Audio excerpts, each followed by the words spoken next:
Jeudi 12 mars, et c'est l'heure, les amis. Salut à tous, c'est l'heure de votre Ruiz Club. J'espère que vous êtes en pleine forme, où que vous soyez. Il est 16h, heure française, pour ce direct. Le monde francophone se réunit pour parler football ensemble, grâce à toutes les plateformes TV5 Monde et l'application TV5 Monde Plus. On est parti, on va se régaler aujourd'hui, ce jeudi, au lendemain de la Ligue des Champions. On va ouvrir cette presse internationale, et je vous pose déjà cette question. Regardez, est-ce que Pep Guardiola pourra de nouveau embrasser cette Ligue des Champions avec Manchester City, ou sera-t-il éliminé après ce match aller 3-0 sur la pelouse du Real Madrid? Et restez bien jusqu'au bout de cette édition, parce que je vais également vous parler mercato. Attention, Ligue des Champions, mercato, avec notamment les deux clubs de Milan. Leur nouveau visage se dessine déjà. On est parti avec, regardez tout de suite, un dessin, je l'adore, c'est, vous le savez, les colonnes et le coup de crayon de Cap du côté du Mundo Deportivo, plutôt marrant, avec le visage de Erling Haaland, Manchester City. Regardez qui se dégonfle comme un ballon de baudruche sur la pelouse de Santiago Bernabéu. C'est comme un symbole, les amis, de tout l'échec du football anglais. Regardez, sur les 6 équipes anglaises engagées dans ces huitièmes de finale, zéro victoire. Zéro victoire entre mardi et mercredi, avec la défaite de Liverpool sur la pelouse de Galatasaray 1-0, la défaite de Tottenham, Igor Tudor, à l'Atlético Madrid 5-2, le match nul de Newcastle qui n'a pu tenir sa victoire à la dernière seconde face au Barça, 1 but partout, match nul d'Arsenal sur la pelouse du Bayer Leverkusen après 8 victoires consécutives, 1 but partout, la claque de Chelsea 5-2 à Paris, et on va y revenir, et puis donc ce 3-0 du Real Madrid face à Manchester City. C'est un coup de bâton, un palo, sur la tête de Pep Guardiola, le Catalan, à la une de Sport, pour une soirée mémorable, bien évidemment. Regardez du côté espagnol, c'est assez rare. Regardez, même photo et même titre, vous le voyez, pour As et pour Marca, mémorable, avec bien évidemment l'un des grands bonhommes de cette soirée Ligue des Champions pour son premier triplé, Monsieur Fede Valverde, l'international uruguayen. J'adore cette photo, lui le capitaine, avec Vinicius en l'absence de Kylian Mbappé, vous le savez. Regardez qui pointe du doigt le Brésilien, l'Uruguayen, Brahim à ses côtés. Regardez le 3 juste au-dessus pour symboliser ce triplé. Brahim, l'international marocain, qui était très très bon dans ce match. Et du coup, vous le savez, Fede Valverde, en ouvrant ses pages intérieures de Marca, son surnom c'est l'oiseau, le petit oiseau, el pájaro, el pajarito, transformé en la saeta. En espagnol, saeta, les amis, c'est une flèche. Et vous le voyez, regardez, des majuscules, L majuscule, S majuscule. Pourquoi? C'est là que je vous emmène. Parce que les amis, la saeta, la flèche, c'était le surnom du grand Alfredo Di Stefano, l'hispano-argentin qui a fait la gloire du Real Madrid. Vous le savez, années 50, années 60, regardez, même des films étaient projetés sur lui avec ce titre. La Saeta Rubia. Il était blond, Alfredo Di Stefano. C'est le surnom qu'on lui a donné lorsqu'il était à River Plate, avant d'arriver au Real Madrid. Quand il est arrivé au Real Madrid avec le maillot blanc, Saeta Rubia, transformé en Saeta Blanca également. Eh bien, la Saeta, elle est là aujourd'hui. C'est un très beau symbole, avec un super Fede Valverde. Regardez les joueurs du Real Madrid qui ont marqué un triplé en première mi-temps d'un match de Ligue des Champions. Eh bien, le dernier, c'était Kylian Mbappé. En 2025, face à l'Olympiakos, et avant, il fallait justement remonter à ces années 50-60 avec Puskás à 2 reprises, et Real Valverde en capitaine a été énormissime dans ce match, et il a trouvé un nouveau copain en la présence du très grand Thibaut Courtois, parce que sur l'un des buts, vous l'avez peut-être vu, dégagement de Courtois, une passe décisive, bam, en une. Valverde qui va chercher pour ensuite défier Donnarumma, lui faire un grand pont et marquer. C'est la nouvelle association Courtois-Valverde. Thibaut Courtois est le premier gardien à délivrer une passe décisive en 8e de finale en Champions League depuis Ederson. Tiens, Manchester City, justement, c'était contre Schalke le 20 février 2019, ça date maintenant, 7 ans. Et regardez, il est là, Thibaut Courtois, pour cette passe. J'adore tout ça. Regardez, pour vous montrer une nouvelle fois Fede Valverde. Regardez, c'est là le grand pont sur Donnarumma, sous les yeux de Kylian Mbappé, Militao et Bellingham, les 3 joueurs absents, notamment du côté du Real Madrid. Il faut se souvenir que le Real ne meurt jamais. Ça fait partie de l'ADN du Real Madrid, qui était dans une passe, vous le savez, un peu délicate, et notamment avec cette infirmerie pleine à craquer. L'Uruguayen qui marque. Je voulais vous montrer ça parce que, pour moi, pour les plus vieux, comme moi. J'adore. Je voulais vous montrer cette petite photo. Regardez ces trois joueurs-là. Ici, l'Espagnol Diego Tristan. Ici au milieu, le Hollandais Roy Mackay. Et lui, l'Uruguayen Walter Pandiani, qu'on surnommait El Rifle, le fusil, El Rifle. Ces trois attaquants, les amis, faisaient la gloire du Deportivo La Corogne dans la fin des années 90. C'était vraiment un trio d'attaque absolument monstrueux. Eh bien, Federico Valverde devient le deuxième joueur uruguayen à inscrire un triplé en Champions League après Walter Pandiani avec la Corogne contre le Paris Saint-Germain. Tiens, c'était le 7 mars 2001, il y a 25 ans. Imaginez maintenant comme le temps passe. J'adore Valverde, logiquement, qui prend la meilleure note. Regardez d'abord Sport, la presse catalane qui note le Real Madrid et qui lui met un excellent 9 sur 10. Il y a eu vraiment de très très bonnes notes. Le plan de bataille, d'ailleurs les amis, de Arbeloa a été très bon, très osé. Pas de numéro 9, pas de Gonzalo en l'absence de Kylian Mbappé. On a laissé un trou pour faire venir les armes d'ailleurs et on a chargé le milieu de terrain avec notamment le jeune Thiago, le jeune espagnol qui a vraiment été très bon. On a laissé Camavinga au repos. Thiago était bon parce qu'il a notamment épaulé à plusieurs reprises Trent pour avoir deux boucliers face notamment à Doku qui était ultra percutant. Valverde et Thiago sont venus aider Trent, vous l'aurez compris. Et regardez, surchargé avec Thiago, Tchouaméni, Valverde, Güler plus Brahim qui redescendait également. Ça faisait 5 au milieu de terrain. Alors qu'en face, du côté de Manchester City, eh ben Pep Guardiola s'est peut-être trompé. Il avait chargé non pas le milieu, mais l'attaque. Ok, l'attaque avec 4 hommes forts, Haaland, Doku, Semenyo et Savinho. Sauf que le problème, c'est qu'au milieu de terrain, ça manquait de transition. Du coup, c'était trop lent pour aller chercher les joueurs d'attaque, alors que de l'autre côté, eh bien, le milieu était densifié. Ça a marché du côté d'Arbeloa. En tout cas, pour ce match, voici l'ensemble des notes. Et regardez du côté de Marca, c'est rarissime. Le maximum, vous le savez, c'est 3 étoiles. Eh bien, 4 pour Valverde. D'ailleurs, les copains de l'équipe ont mis un 10 sur 10. Un 10 sur 10, c'est rarissime. A Fede Valverde qui prend, vous le voyez, la meilleure note de cette rencontre. Au passage, je vous parlais des attaquants, logiquement, il y a beaucoup de bulles. Savinho qui prend une bulle, regardez. Doku qui prend 2 parce qu'il a été plutôt bon, mais donc surveillé par 3 joueurs. Et Haaland qui prend une bulle également. Attention à Erling Haaland. Regardez ça, je vous parle déjà mercato. Vous savez qu'on est en pleine campagne présidentielle.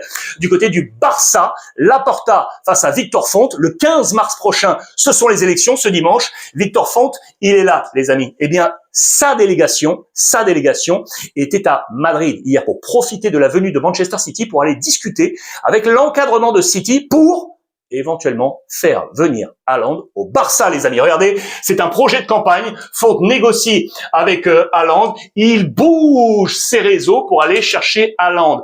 Carles Planchart et Xavi Aguilar, qui font partie du corps de Victor Font, se sont réunis donc hier à Madrid avec les homologues de Manchester City, Ferran Soriano et Hugo Viana, pour discuter de la situation d'Erling Haaland. Est-ce que vous pensez que Haaland pourrait quitter City pour rejoindre le Barça la saison prochaine? On va en reparler. Ne bougez pas. En attendant, bien évidemment, je repense à Manchester City qui avait éliminé ici en 23 le Real Madrid en demi-finale. Sur les 10 dernières années, 4 titres pour le Real Madrid, vous le voyez, et puis des éliminations ici dès les 8e avec l'Ajax et Manchester City, ici en demi-finale face à Chelsea, ici en quart de finale face à Arsenal. 4 fois des équipes anglaises. Que va-t-il se passer ici? Arbeloa va-t-il trouver la solution? En attendant, en parlant des Anglais, regardez, la presse anglaise a été unanime.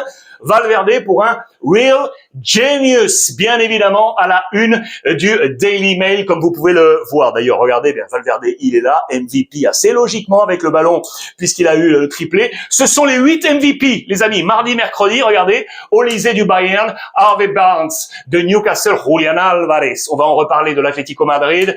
Tiens, notre copain gabonais, je salue tout le Gabon, bien évidemment, avec Mario Lemina du côté de Galatasaray, Robert Andrich du Bayer Leverkusen, sombre fête, Bodo Glimt, les surprenants, et on va y revenir, et Monsieur Gvara du Paris Saint-Germain. Paris, les amis, Paris qui a fait un réveil en beauté. La une de l'équipe avec le buteur géorgien. Regardez ça, il est le joueur le plus décisif du Paris Saint-Germain en Champions League cette saison. 6 buts marqués et 4 passes D. Implication sur 10 buts du Paris Saint-Germain. C'est lui le number one. Le Paris Saint-Germain, les amis, qui a inscrit au moins 5 buts lors de 3 matchs de Ligue des Champions cette saison. Souvenez-vous du 7-2 face au Bayer Leverkusen et du 5-3 face à Tottenham. C'est une première depuis l'exercice 2017-2018. Il y a eu 3 rencontres également avec au moins 5 buts inscrits. Le Paris Saint-Germain devient le premier club français, les amis, à inscrire 5 buts lors d'un 8e de finale de Champions League depuis Lyon. C'était contre le Werder Brême le 8 mars 2005.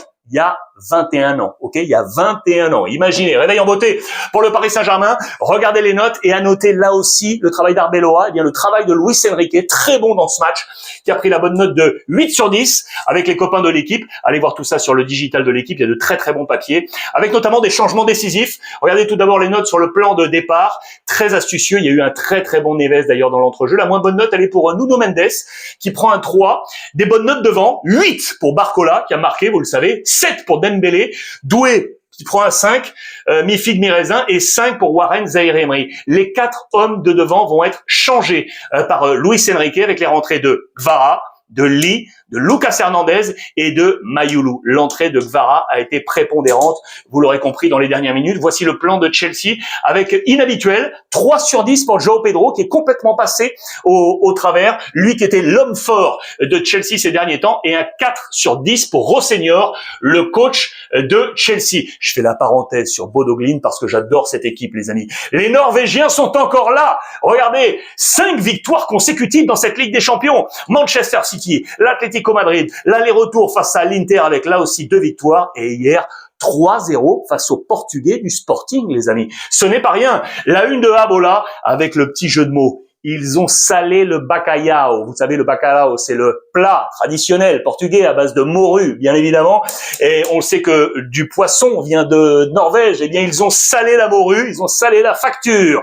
On peut le traduire ainsi avec ce 3-0 en faveur de Bodo Glimt. Le Barça, qui est aussi en voie pour aller chercher cette qualification après le 1 but partout face à Newcastle. La bonne nouvelle, regardez, elle est là. Ça y est, il est de retour. 5 mois après, Gavi arrive.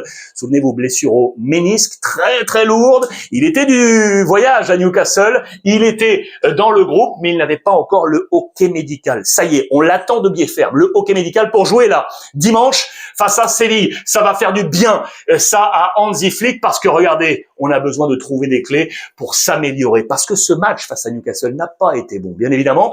Et le quotidien Mundo Deportivo fait la comparaison dans ce papier entre les 2 matchs face à Newcastle. La première journée de Ligue des Champions, c'était en septembre, victoire 2-1, je vous le rappelle, du Barça, avec un doublé de Rashford en terre anglaise, et ce 1 but partout d'avant-hier qui a été plus difficile à l'ultime seconde. On rappelle 2 chiffres clés. Je vais vous effacer ça pour que vous puissiez voir. Regardez. En septembre, eh bien, le Barça avait offert 257 passes de plus que l'adversaire.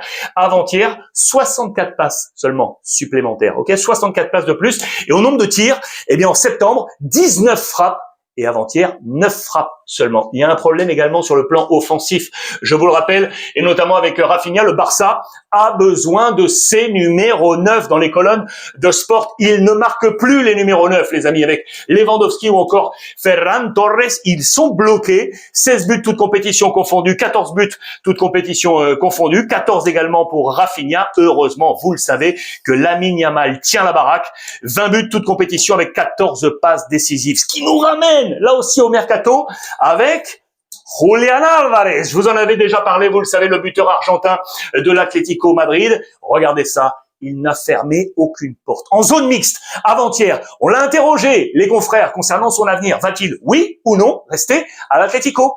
Il a dit, on peut jamais savoir. On ne sait pas de quoi demain sera fait. Alors là, imaginez, c'est un feu de poudre pour éventuellement voir Julián Álvarez rejoindre le Barça la saison prochaine. Celui qui devrait partir, vous le savez, c'est Lewandowski. Et regardez ici, David Trezeguet, l'ancien de la Juve, le Français qui donne un conseil à la Juve qui pourrait perdre Vlahovic, eh bien d'aller chercher Lewandowski. Est-ce que vous pensez que c'est une bonne idée? Lewandowski à la Juve pour éventuellement remplacer Vlahovic. Et puis regardez, en parlant des attaquants du Barça, est-ce que vous le reconnaissez les amis? C'est Paco Alcácer. Moi je l'adore. Il est de Valence. Il est de Valence, qui me permet les amis de faire un gros big up et un gros coucou à ma petite maman qui me suit là depuis la région de Valence et qui m'envoie des petits messages dans les commentaires en live. Maman, je t'embrasse, bien évidemment, avec Paco Alcácer, lui qui a fait toute sa carrière formé à Valence, passé en prêt à Getafe, puis le Barça. Et oui, le Barça. 15 buts en 50 matchs entre la saison 2016 et jusqu'à 2018. Ensuite, le Borussia Dortmund, il est revenu dans la région à Villarreal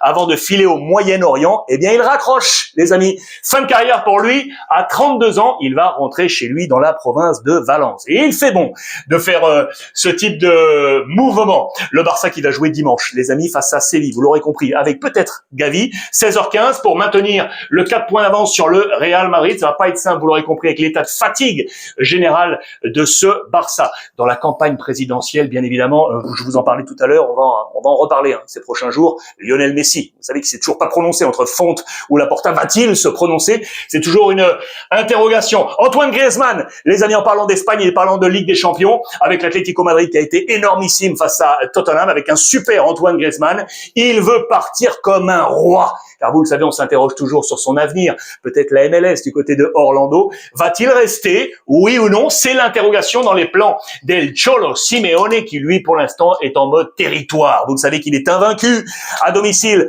en Ligue des Champions sur les matchs knockout à élimination directe. 14 victoires et 6 matchs nuls en 20 matchs, 0 défaite. Aujourd'hui, les amis, date importante pour l'Atlético Madrid. Vous le voyez, Apollo, je vous le rappelle qu'aujourd'hui, la société américaine va prendre le contrôle majoritaire de l'Atlético Madrid, racheter 55% des parts de l'Atlético. C'est une page qui se tourne, l'évolution de l'Atlético Madrid. Et regardez également là, Antoine Griezmann, il est ici en mode Peaky Blinders. Vous connaissez très certainement cette série sur Netflix. Eh bien, Netflix et l'Atlético, accord conclu. Ça, c'est intéressant également pour les finances de l'Atlético Madrid. En parlant finance, en parlant Ligue des Champions, mercato pour la saison prochaine, parce que ces équipes italiennes, on va les retrouver, bien évidemment. L'Inter, notamment très attendu, la formation de Chivu, qui est en opération révolution pour la saison prochaine. Justement, regardez les noms qui sortent. Vicario, je vous en avais déjà parlé, le gardien de Tottenham qui est fixé, ciblé par l'Inter. Et regardez, ça c'est Monsieur Koné du côté de l'AS Rome qui entrerait dans ce plan de bataille. Regardez les 9 profils qui sont ici. Je vous les ai zoomés. Attention, sortirez, je dis bien au conditionnel, sortirez Acerbi, 38 ans, Davide Fratesi, 26 ans, et Yann Sommer, gardien, 37 ans, eux, quitteraient l'Inter. On est en ballottage pour ces 3 hommes. Yann Bissek, 25 ans, Çalhanoğlu, 32 ans, et Denzel Dumfries, 29 ans. Attention au contrat d'ailleurs de Bissek jusqu'en 2029.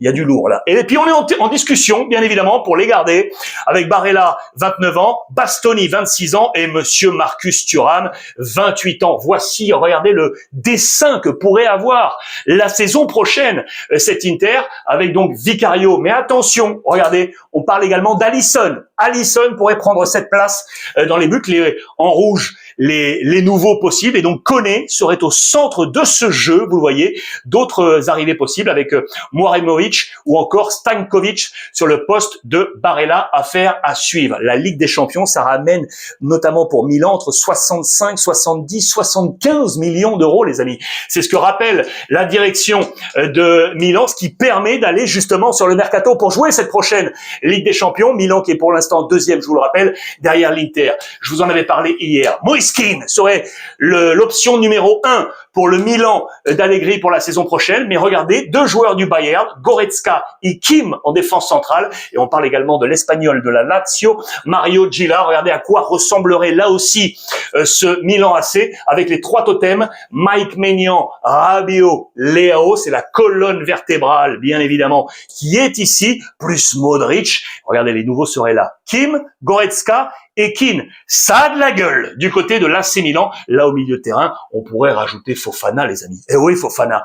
Il est là, l'ancien du championnat de France qui, sur ces 2 saisons, 13 passes décisives. Et regardez, j'adore ça, c'est pour terminer. Regardez comment on l'a appelé. Forest Fofana, en référence bien évidemment à Forrest Gump avec Tom Hanks, le film mythique du milieu des années 90. Pourquoi? Parce qu'il ne s'arrête pas de courir comme Forrest Gump. C'est un indéboulonnable, un infatigable dans les plans de Max Allegri et on compte sur lui bien évidemment pour qualifier Milan pour la prochaine Ligue des Champions avec l'Inter. Voilà les amis pour ce point complet. En ce jeudi, on s'est régalé. J'ai jamais envie d'arrêter et j'ai jamais envie de vous laisser. En tout cas, le rendez-vous est pris et déjà on va se retrouver demain. Je vais vous lire avec grande attention sur tous les réseaux sociaux. Allez suivre toutes les plateformes de TV5 Monde, téléchargez l'app TV5 Monde Plus et on se retrouve sur mes réseaux officiels bien entendu. Je vous embrasse, profitez de cette journée, il y a du soleil ici en France et n'oubliez pas, profitez des vôtres.